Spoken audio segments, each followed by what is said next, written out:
이 시간 우리에게 주시는 말씀은 출애굽기 20장 2절의 말씀입니다. 출애굽기 20장 2절의 말씀.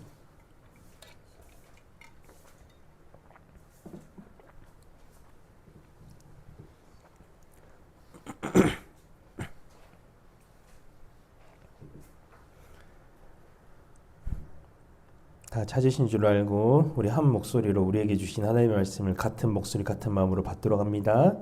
나는 너희의 주 하나님이다. 내가 너희를 이집트 땅에서 이끌어내었고 노예였던 너희를 내가 해방시켰다. 한 번 더. 나는 너희의 주 하나님이다. 내가 너희를 이집트 땅에서 이끌어내었고 노예였던 너희를 내가 해방시켰다. 아멘. 오늘 말씀 제목이 은혜 위에 세워진 율법이라는 말씀이에요. 자, 율법 이렇게 말하면은 어떤 생각이 들으세요? 율법이란 단어를 들었을 때 어떤 생각이 드나요? 보통 우리들이 율법이라는 단어는 굉장히 무겁고 딱딱하고 그리고 부정적으로 들릴 거예요. 우리가 지금까지 생각했던 율법이 그렇기 때문에. 은혜는 우리를 용서하고 자유롭게 하지만 율법은 우리를 정죄하고 묶는 것이라는 생각이 은연중 우리들한테 깔려 있더라고요, 이게. 그렇다 보니까 율법은 은혜를 방해하는 장애물 정도로 생각할 수도 있어요. 그런데 만약 율법 또한 은혜라고 제가 말을 한다면 어떠세요? 율법 또한 은혜입니다 라고 제가 선포한다면 여러분 어떠실 것 같아요? 수긍이 되실까요? 잘 안 될 거예요. 우리들이 가지고 있는 이게 사고라는 게 있기 때문에. 이걸 해결하기 위해서 먼저 은혜의 반대말이 무엇인지를 해결해야 될 것 같아요. 은혜의 반대말이 무엇일까요? 은혜의 반대말. 안 은혜? 보통 은혜의 반대말 그러면 율법이라고 하시는 분들도 있어요. 정하자매가 좀 늦게 왔어요. 방금 반응이. 은혜의 반대편에 서 있는 것은요, 율법이 아니에요. 율법 그 자체가 아니라 율법을 지켜서 의를 이루려고 하는 인간들의 율법주의, 그리고 때로는 공로사상이 은혜의 반대말이라고요. 그러니까 은혜의 반대말은 율법이 아니라고요. 하나님이 시내산에서 이스라엘 백성들에게 율법을 주신 것은 그들을 괴롭히고 억압하고 묶기 위해서가 아니라 구원받은 백성들이 어떻게 살아야지 가장 행복하고 가장 안전할 수 있는지를 알려주시는 은혜의 매뉴얼로서 율법을 주셨다고요. 그러니까 우리가 율법이라는 거에 대해서 생각을 좀 바꿨으면 좋겠어요.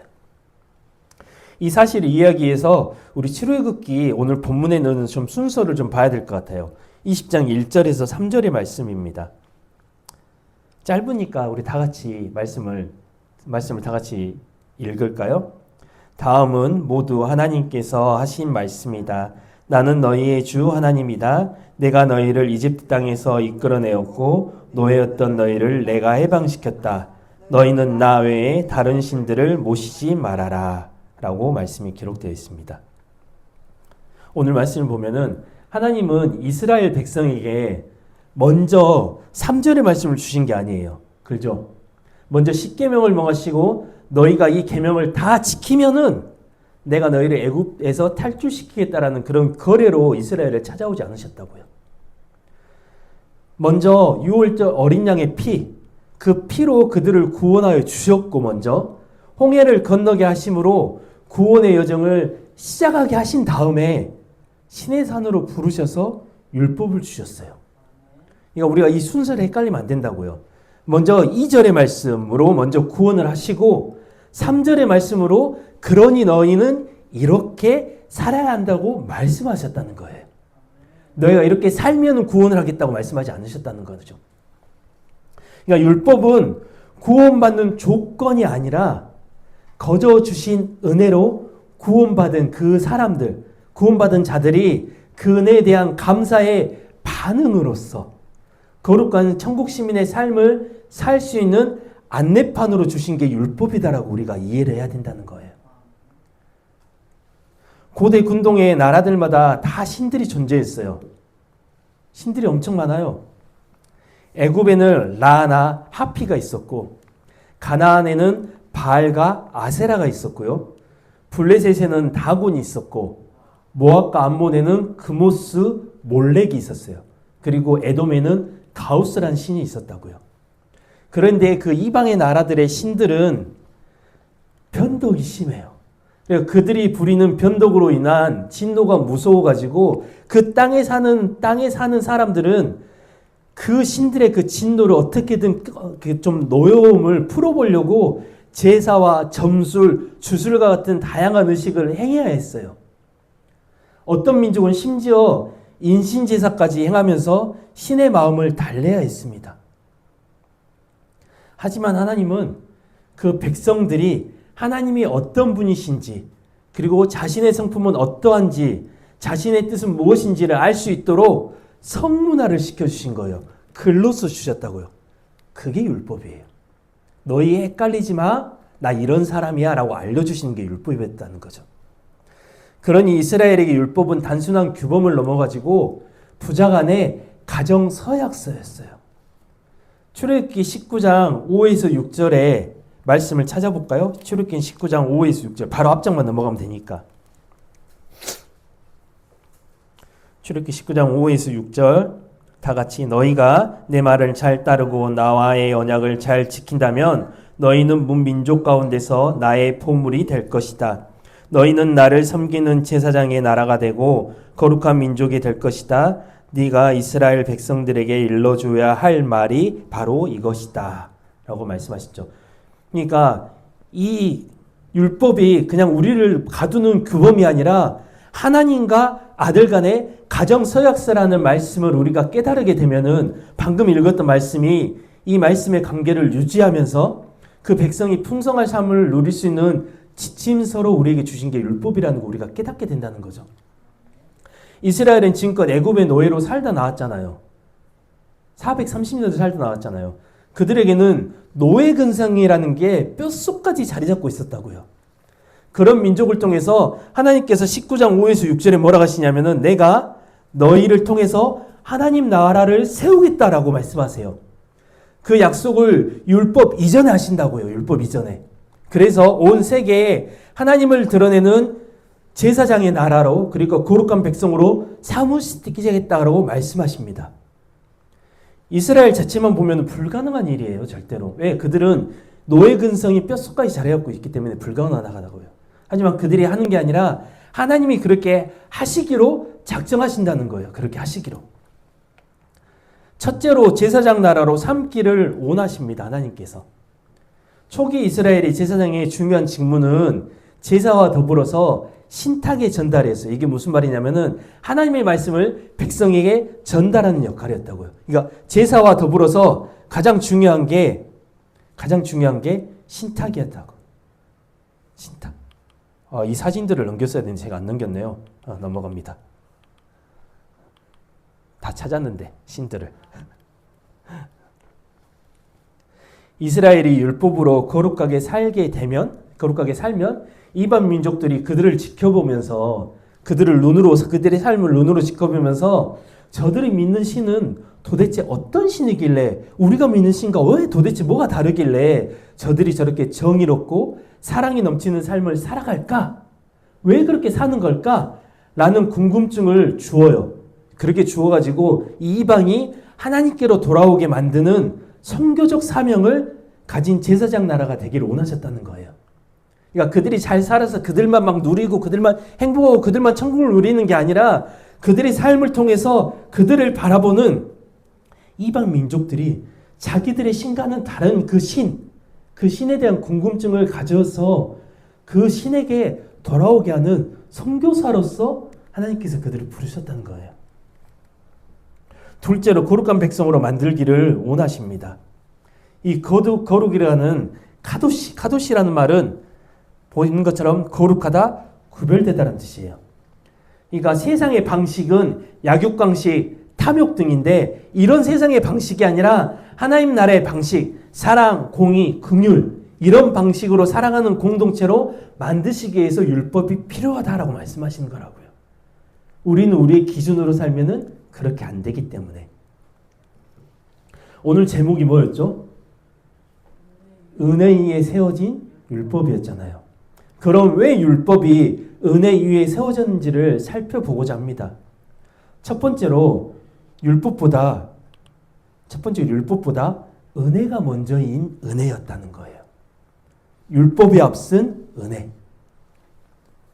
앞에서도 말씀드렸다시피 순서가 매우 중요해요.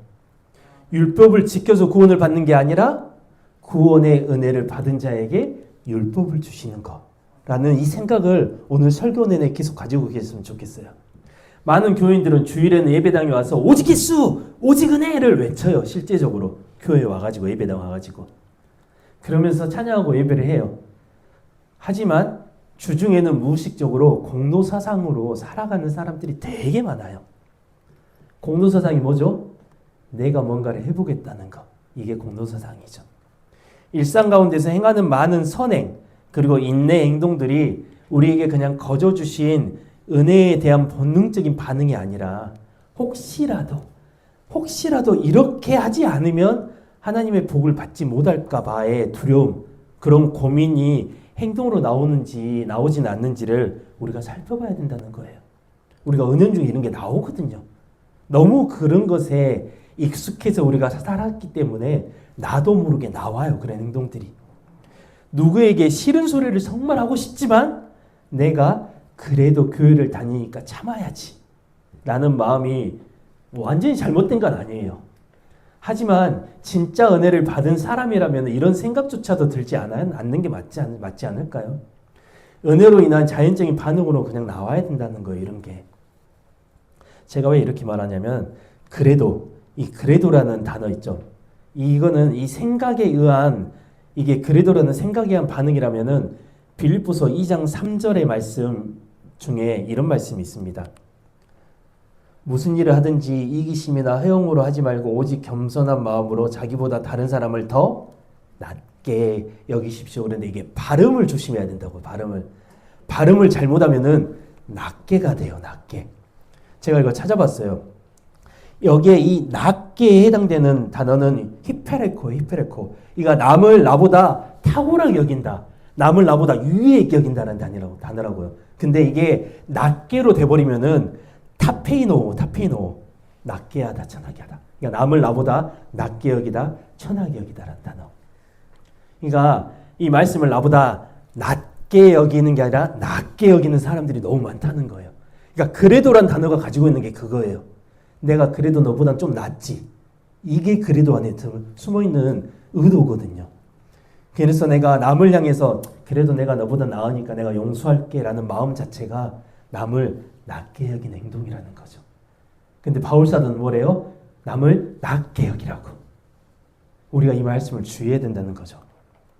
우리가 그리스도의 은혜를 아는 사람이라면 남을 향하여서 그래도라는 마음을 가질 수 없어요. 왜냐하면 이 그래도라는 단어는 하나님이 쓰신 단어거든요. 하나님이 우리를 향해 쓰신 단어라고요. 그래도 내가 너희를 사랑해. 그러니까 이 그래도라는 단어는 우리가 쓸 수 있는 단어가 아니라는 사실. 그래서 앞으로 우리가 이 단어를 쓸 때 주의했으면 좋겠어요. 다시 말씀으로 돌아와서 율법이 주어진 시내산은 홍해 뒤에 있어요. 그렇죠? 홍해를 건넌 다음에 시내산에 왔다는 거죠. 이게 의미하는 것은 뭐냐? 율법을 지켜서 구원받는 게 아니라 구원을 받았기 때문에 율법을 받는 거라는 거죠. 구원 백성에게만 하나님의 법, 말씀이 주어집니다. 이게 은혜예요. 아무한테나 율법을 주시지 않아요. 하나님은. 구원받은 백성에게만 주신다고. 그러면 율법이 은혜예요? 아니에요? 은혜예요. 그래서 구원받은 사람만 율법을 받을 수 있기 때문에. 그래서 교회 안에서 다 같은 말씀을 읽고 보고 들어도 구원 백성과 일반 백성이 차이가 삶으로 나타나는 거라고요. 아무나 말씀을 들을 수 없기 때문에 구원 백성들에게만 말씀이 주어진다. 오늘 본문의 말씀은 십계명이 처음으로 주어지는 말씀이에요. 십계명이. 그런데 이 3절에 1계명이 시작되기 전에 십계명의 서문인 2절이 뭐라 그래요? 내가 너희를 애굽 땅에서 이미 건져냈다라고 말씀하신다고요. 그러니까 십계명의 서문은 율법이 은혜라고 선언을 하고 있어요. 이전의 말씀, 나는 너희의 주 하나님이다. 내가 너희를 이집트 땅에서 이끌어내었고 노예였던 너희를 내가 해방시켰다. 이게 다 과거 시제예요. 다 과거 시제라고요. 다른 신을 두지 말라는 명령 이전에 내가 너를 이미 구원했다라는 사실을 선포하시고 있다는 거예요. 이 구절을 신학적으로 설명하면은 사실의 선포에 기초한 행동의 요구라는 거예요. 그러니까 먼저 은혜를 선포하신 다음에 행동을 요구하신다는 거죠. 그러니까 너는 내 백성이 되어야 한다가 아니라 너는 내 백성이다라는 은혜 선포가 먼저 있고, 그러니 내 백성답게 살아야 한다라는 율법이 그 성도의 삶에 대해서 말씀하시는 거예요. 그래서 율법은 우리 인생 가운데서 혐오해야 되는 대상이 아니라 주신 은혜가 너무 감사하기 때문에 우리가 자발적으로 스스로 따라가야 되는 은혜의 법이 율법이라는 거예요. 그래서 율법이라는 이름도 바꿨으면 좋겠어요. 은혜의 법으로. 시편 119편 105절의 말씀. 다 같이 주님의 말씀은 내 발을 인도하는 등불이요 내 길을 비춰주는 빛입니다 라고 기록이 되어 있어요. 시편 중에서 119편이 제일 긴 거 아시죠? 무지하게 길잖아요. 218절인가요? 아니다. 176절입니다. 176절. 그런데 되게 재밌는 게 뭔지 아세요? 176절 중에서 단 4절, 84절, 90절, 121절, 132절만 말씀, 율례, 길, 법도라는 단어가 없다는 거예요. 그러니까 176절 중에서 172절은 전부 다 말씀, 율례, 길, 법도, 규례 이런 말이 다 있다는 거예요. 그래서 119편의 말씀은요, 말씀절이에요. 말씀편이라고, 말씀편. 그러니까 이 시편의 기자는 단 4절만 직접적으로 말씀, 법, 규례, 길이라는 표현을 쓰지 않을 정도로 온통 주의 말씀으로 가득 채워서 이 시편을 썼어요. 그렇게 썼는데 모든 내용이 다 주의 말씀을 사모하고 감사하는 마음으로 받겠다라는 이 마음이 드러나 있다고요. 119편 안에. 이 법이 너무 싫어요라는 말이 없어요. 다 주의 말씀을 다 사모하겠다는 말씀이라고요. 대표적인 말씀이 105절이라고요. 주의 말씀은 언제나 나의 걸음을 인도하시는 등불입니다라는 고백이라고요. 시편의 기자가 이 시편을 쓸 때는 우리처럼 율법과 복음의 개념이 없는 그냥 율법만 있던 시기였잖아요. 그런 시대였는데도 그가 그 법을 사랑한다고 고백한 것처럼 우리도 감사로 사랑으로 그 법을 바라봐야 된다는 거죠. 거짓말 안 돼! 간음 안 돼! 이웃 사랑해! 라는 이 말씀은 우리를 올가매기 위한 것이 아니라는 거예요.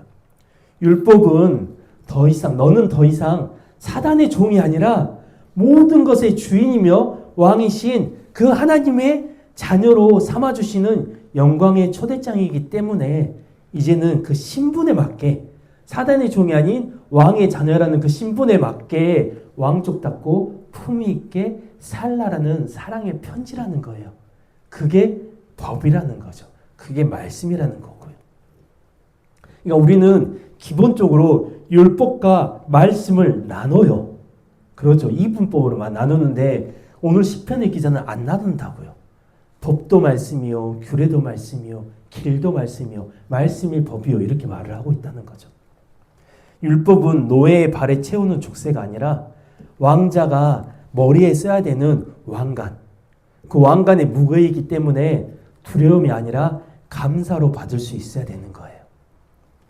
두 번째로 율법은요, 생명을 내어주시는 은혜입니다.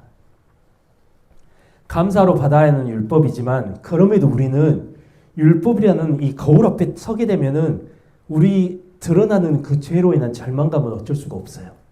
그건 어쩔 수가 없다고요. 우리가 죄인임이 반드시 드러나기 때문에 율법 앞에서는. 그리고 죄는 거룩한 불이신 하나님 앞에서 타버리는 한 줌의 죄밖에 되지 않아요. 그렇기 때문에 하나님의 거룩성과 우리의 죄성은 절대 함께할 수가 없잖아요. 그래서 우리는 절대 하나님과 함께할 수 없는 사람들이라는 거죠. 하나님은 그의 백성과 함께 살고 싶어 하세요. 하지만 우리가 그와 함께 살면 우리는 타 죽는 존재라는 거죠. 그래서 그 백성들은 다 죽어야 되기 때문에 하나님께서 고안해내신 생명의 시스템이 출애굽 25장에 나옵니다. 그게 뭐냐면은 성막과 제사라는 거죠. 우리를 살리시기 위한 생명의 시스템이 성막과 제사다. 그리고 이 성막과 제사는 생명이신 예수 그리스도를 미리 보여주신다. 출애굽기 25장 8절의 말씀 좀 찾았으면 좋겠습니다. 출애굽기 25장 8절의 말씀.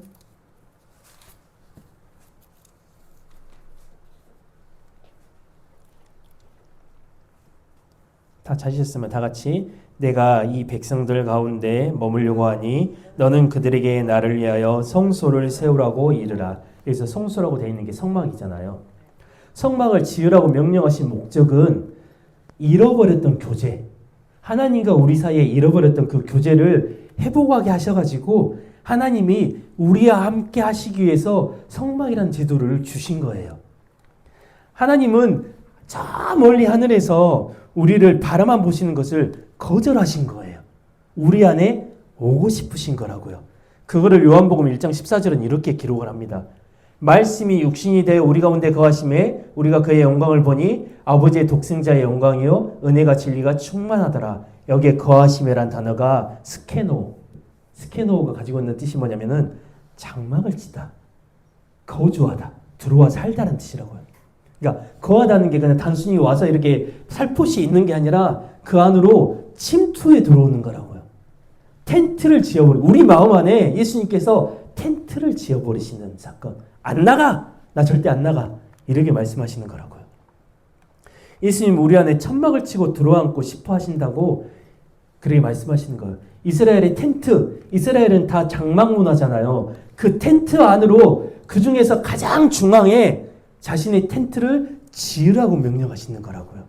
나 너희 가장 가운 중앙에 함께 살고 싶어라고 명령하시는 게 성막이라는 거예요. 성막. 이 텐트로 인해서 우리는 구원의 진짜 목적을 발견할 수 있거든요. 하나님의 구원은 우리를 단지 죄에서 자유한 존재들로 만드시는 것을 훨씬 뛰어넘어서 우리가 잃어버렸던 그 에덴을 회복하는 거예요. 바로 죄로 인해 끊어져 버렸던 하나님과 인간의 친밀한 교제를 회복하시는 거라고요. 창세기 1장, 2장, 3장에 기록된 에덴은 하나님의 생명이 넘쳐나는 곳이었잖아요. 하나님께서 친히 건의로 주셨던 곳이라고요. 제가 우리 처음교회 처음 예배 때 이 본문으로 말씀을 나눴거든요.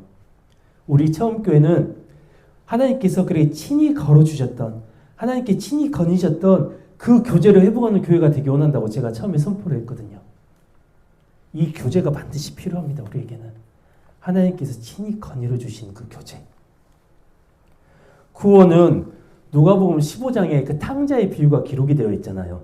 구원은 거기에 기록되어 있는 탕자의 비유처럼 감옥 같은 돼지 우리에서 나오는 것을 훨씬 뛰어넘어서 아버지의 품으로 돌아오는 게 구원이에요.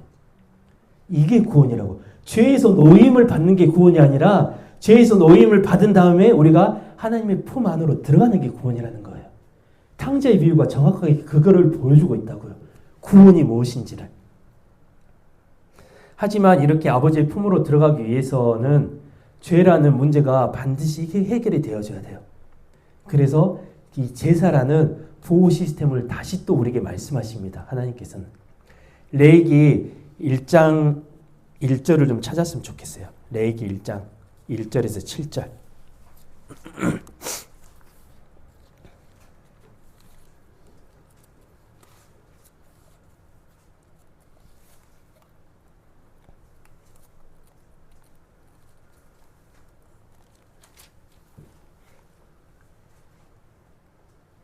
다 같이 천천히 읽읍시다. 주께서 회막에서 모세를 불러 말씀하셨다. 이스라엘 백성들에게 이렇게 일러라. 너희 가운데 누구든지 주께 가축을 예물로 바칠 경우에는 소나 양을 바쳐야 한다. 소를 번제물로 바치려면 흠없는 수컷으로 바쳐라. 주께서 받으시도록 회막 문간에 가져다 놓아라. 번제물의 머리 위에 손을 얹어라. 그러면 주께서 그것을 그 사람의 죄를 씻어줄 제물로 받아들이실 것이다. 번제물을 바치는 사람은 주 앞에서 그것을 잡아라. 그러면 아론의 후손인 제사장들이 그 피를 받아 회막 문간에 있는 번제단 주변에 뿌려야 한다. 그런 다음 번제물을 바치는 사람은 짐승의 가죽을 벗겨 살 덩어리를 저미도록 하라. 아론의 후손인 제사장들은 번제단 위에 불을 지피고 그 불 위에 장작을 놓아라. 라고 기록되어 있어요. 이게 제사의 순서예요. 이스라엘의 제사는요, 성막에서 시작하지 않았어요. 이스라엘의 제사는 가정에서부터 시작이었어요. 이게 무슨 말이냐면은 보니까 하나님께서 뭐라고 명령하시냐면은 소나 양을 바쳐야 되는데 어떤 소나 양? 흠 없는 것으로. 그러니까 이 짐승을 사는 게 아니라 집에서 키우는 가축을 데리고 와야 되는 거예요. 밖에서 사는 게 아니라. 근데 나중에 예수님 시절에 예수님께서 성전에 와가지고 성전을 청결하신 사건이 왜 그러냐면은 사람들이 거기서 짐승을 사고 팔아요. 원래 하나님께서 명하셨던 것은 집에서 기르는 가축 중에서 흠없는 소로 가지고 오라고 말씀하셨는데 이들이 이게 귀찮은 거기 때문에 성전 가서 돈 주고 사는 거라고요. 그러니까 이게 가정이 시작되는 게 뭐냐면 우리 가정에 소가 몇 마리가 있는데 그 소들을 다 살펴봐야 된다는 거예요. 얘가 어디 흠이 있나 어디 까진 데는 없는지 다 살펴봐야 된다는 거예요. 그러니까 이스라엘의 제사는 가정에서부터 시작이 라는 거예요. 성막에서 시작이 아니라. 그리고 그 가축을 성소로 데리고 와서 그 가축의 머리에 손을 얹잖아요. 이 안수. 안수가 되게 중요합니다. 이 안수라는 말, 이게 사마크예요, 사마크. 근데 그냥 단순히 손을 얹는 게 아니라 기대는 거예요. 의지하는 거라고요. 그러니까 어린 양 대신 예수 그리스도께 우리가 기대고 의지하는 것을 말하는 거라고요. 단순히 이렇게 손을 얹어서 이게 죄가 전가가 되는 게 아니라는 거죠. 이렇게 손을 얹고 안수하는데 이게 제사에서 가장 중요한 의식이에요. 이게 없으면은 제사가 의미가 없어져요. 그냥 가축을 죽이는 의식이 돼버리는 거예요. 그래서 이렇게 먼저 한 다음에 그 가축을 직접 죽여요. 저번에 제가 나눴죠, 우리? 어떻게 죽인다고? 미간을 쳐서 죽이든지, 그리고 동맥을 따든지, 심장을 찌르든지 해야 된다는 거예요. 이거를 가져온 사람이 직접 해야 돼요. 직접 하고 나서 그 피를 제사장들이 받아요. 이렇게 받아가지고 번제잔 주변에 이렇게 뿌립니다. 이렇게. 그럼 이걸로 끝이냐? 아니에요. 그럼 또 가축을 가지고 온 사람이 다 관절 마디마디를 다 쪼개요. 각을 뜬다라고 표현하죠. 이게 성경에서는. 근데 이게 되게 재밌는 게 가죽을 벗기고 각을 뜰 것이라는 단어가 네타흐나타흐예요. 네타흐나. 그러니까 각이 네타흐고 뜬다는 게 나타흐인데 조각덩이를 조각조각 낸다는 거예요. 그러니까 가져온 가축을 그냥 관절별로 나누는 게 아니라 거기서 아주 조각을 내야 된다는 거예요. 누가? 가지고 온 사람이. 그럼 이 제사장들이 그걸 받아서 번제단에 올려서 불로 살라요. 이게 제사예요. 이스라엘 제사는 결코 아름답지 않아요. 우리가 그냥 이게 레위기를 보다 보니까 그렇구나라고 생각하는데 절대 아름답지 않아요. 그리고 평화롭지도 않아요.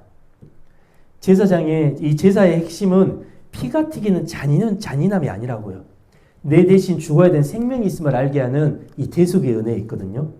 그런데도 이 제사의 현장은 가축들의 울부짖음으로 가득해요. 짐승들도 자기가 죽을 때를 알아요. 순순히 죽지 않아요. 어떻게든 살려고 발버둥을 친다고요. 그리고 피비린내가 진동합니다. 그리고 짐승의 타는 냄새가 엄청 진동을 해요. 이 처절한 현장을 자주 겪지 않기를 위해서 그들의 삶은 율법 안으로 반드시 들어가야 했어요. 이거를 자주 한다는 게 보통 일이 아니잖아요. 이런 처참하고 요란하고 번거로운 제사를 자주 드리고 싶어요? 아무도 드리고 싶지 않다고요. 하나님이 이런 처참한 걸 좋아하시는 분이어서 이스라엘에게 이런 걸 명하신 게 아니라는 거예요. 이런 제사가 싫으면 죄 짓지 말라는 거예요. 이게 하나님의 경고라는 거죠. 만약에 제사를 아름답게 했으면 이스라엘이 얼마나 많은 죄를 지었을까요? 성경에는 이스라엘의 죄가 그렇게 다 기록이 되어 있는데 이런 제사가 있음에도 불구하고 그들이 죄를 지었다고요. 여전히. 자신의 집에서 기르는 가축을 죽이는 그들의 마음이 편했을까요? 과연? 저번에 저희 어머니가 키우던 앵무새가 갑자기 죽었어요. 이거를 손으로 묻지를 못하시는 거예요. 자기가 죽이지 않았음에도. 근데 이스라엘은 자기가 집에서 기르는 가축을 죽여야 된다니까요. 직접 집에서 누렁아 이렇게 불렀잖아요. 그런 짐승을 죽여야 된다는 거예요. 그 죽음을 통해서 원래는 내가 이렇게 죽어야 하는데 네가 내 대신 죽는구나. 죄란 이렇게 무서운 것이로구나. 다시는 죄를 짓지 않아야 되겠다라는 걸 깨닫게 하시는 거예요. 이게 제사의 목적이라는 거죠. 레위기 17장 11절의 말씀.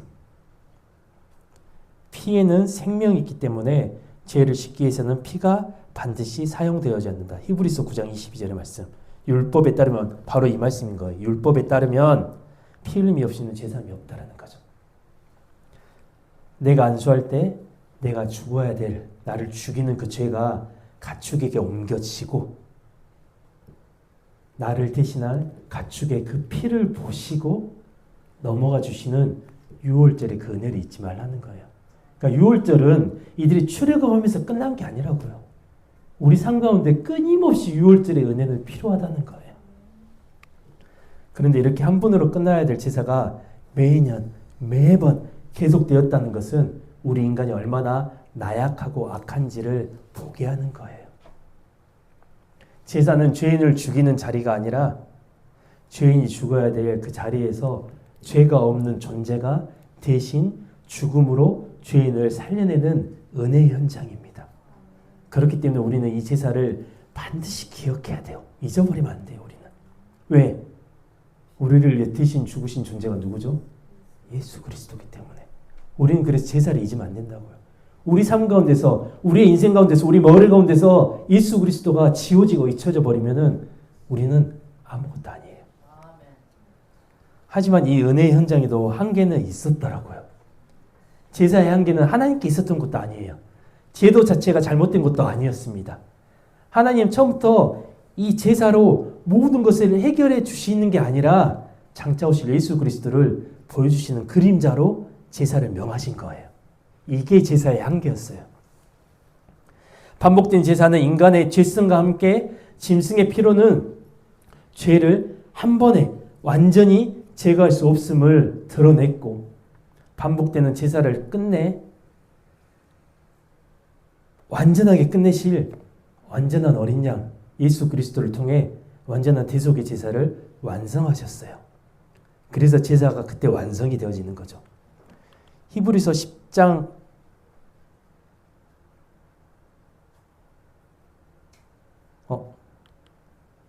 1에 14절. 이건 찾아야 됩니다. 너무 길어서 제가 안 했네요. 히브리서 10장 1에서 14절. 오늘 말씀이 조금 짧아서 말씀을 다 찾고자 하거든요. 제가 히브리서 10장 1에서 14절.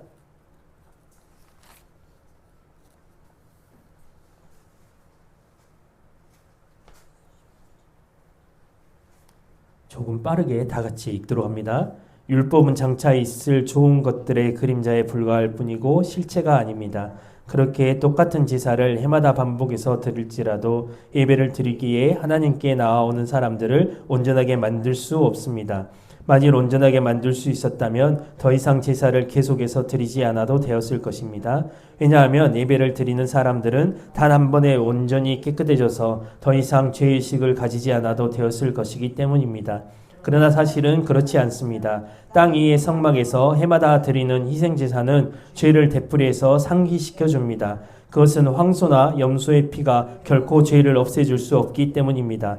그러므로 그리스도께서 이 세상에 오셨을 때 이렇게 말씀하셨습니다. 주님께서는 제사와 예물을 원하지 않으셨고 오직 나를 위해 한 몸을 마련하셨습니다. 이처럼 주님께서는 번제물과 속죄제물을 기뻐하지 않으셨습니다. 그래서 내가 주님께 말했습니다. 보십시오 하나님, 내가 여기 있습니다. 나에 대해 성경에 기록되어 있는 대로 내가 주님의 뜻을 이루려고 이 세상에 왔습니다. 이와 같이 그리스도께서는 먼저 주님은 제사와 예물과 번제물과 속죄제물을 원하지도 기뻐하지도 않으셨습니다. 하고 말씀하셨습니다. 사실 이런 것들은 모두 옛 언약인 율법에 따라 드리는 것들입니다. 그런 다음에 그리스도께서는 또 보십시오. 하나님 내가 주님의 뜻을 이루려고 이 세상에 왔습니다 하고 말씀하셨습니다. 이처럼 그리스도께서는 두 번째 곧 새 언약을 세우시려고 첫 번째 곧 고대한 언약을 폐하셨습니다. 결국 하나님의 이런 뜻에 따라 이 세상에 오신 그리스도께서는 우리 죄를 없애시려고 자기 몸을 단번에 바치셨고 그 결과로 오늘날 우리는 거룩하게 되었습니다. 모든 제사장들은 날마다 제단 앞에 서서 자신들의 맡은 직무대로 똑같은 제물을 거듭 바치지만 그러한 제사가 우리의 죄를 없앨 수 없습니다. 그러나 그리스도께서는 우리 죄를 사하시려고 단 한 번 영원토록 효력 있는 제사를 드리시고 하나님의 오른편 보좌에 앉으셨습니다. 그 이후로 그리스도께서는 모든 원수들이 자기 발 앞에 굴복할 때까지 기다리시고 계십니다. 그리스도께서는 자신이 드린 단 한 번의 희생제사로 거룩하게 된 사람들을 영원토록 온전하게 만들어 주셨습니다. 우리는 내 죽음 대신 아들을 내어주시는 은혜의 빛을 지고 오늘 하루를 살아가는 사람들이에요.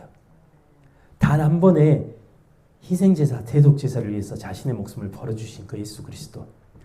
그럼 이 귀한 아들의 목숨을 단지 우리가 지옥 탈출하고 천국 가는 티켓으로만 사용하셨을까? 라는 의문이 들어야 된다는 거죠. 은혜의 본질은 하나님 그분이라고 말씀드렸잖아요. 제가 저번 주에. 우리가 은혜이신, 생명이신 하나님을 충만하게 누릴 수 있도록 하시기 위해서 그 아들을 주셨다는 거죠. 그리고 방금 우리가 봤던 히브리서 10장의 말씀처럼 예수님은 자기가 그렇게 되어지기를 원한다라고 말씀하시는 거예요. 그 아들의 대속으로 인해서 죄인인 우리가 감히 창조주 하나님을 아빠 아버지라 부른다고요. 그분의 피 때문에. 그리고 그분의 식탁의 동석에서 함께해서 먹고 마시는 관계 회복을 누리게 되었다는 거예요. 구약의 백성들은 짐승의 피를 흘렸음에도 벌벌벌 떨면서 성막으로 나갔지만 우리는 예수 그리스도께서 친히 흘려주신 그 보혈을 의지하여서 담대히 은혜의 보좌 앞으로 우리가 나아갑니다. 우린 떨지 않고 나아간다고요. 이게 예수 그리스도께서 흘려주신 대속의 피의 공로라는 거예요. 바로 이 은혜가 성막과 제사를 통해 우리에게 주신 궁극적인 은혜라는 거죠. 그래서 우리는 성막의 구조를 아는 것도 좋아요. 좋지만 왜 성막인지, 왜 제사인지를 알기 위해서 더 많은 힘을 써야 된다는 거예요. 이걸 놓치면 안 되기 때문에. 이 성막과 제사가 예수 그리스도이심을 놓치지 않기 위해서 우리가 더 많이 힘써야 된다는 거죠. 성막의 구조를 아는 것도 중요하지만 하나님의 율법보다 은혜를 먼저 주셨고 성막을 통해 함께 하시는 분이심을 알게 하셨고 제사를 통해서는 내 대신 어떤 존재의 희생이 반드시 필요함을 우리가 깨닫게 하셨고 마침내 자신의 아들을 보내주심으로 이 모든 그림자를 완성하셨습니다. 그래서 출애굽기의 주인공은 모세도 아니고 십계명도 아니고 성막도 아니고 제사도 아니에요.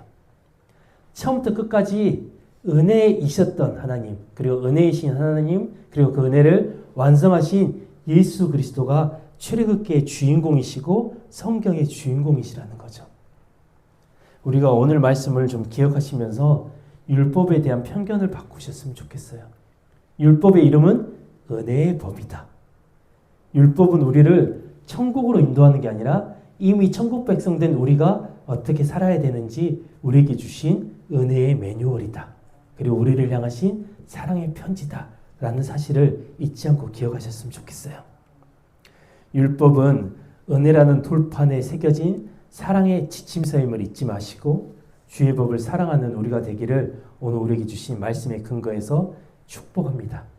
다시 기도하시겠습니다.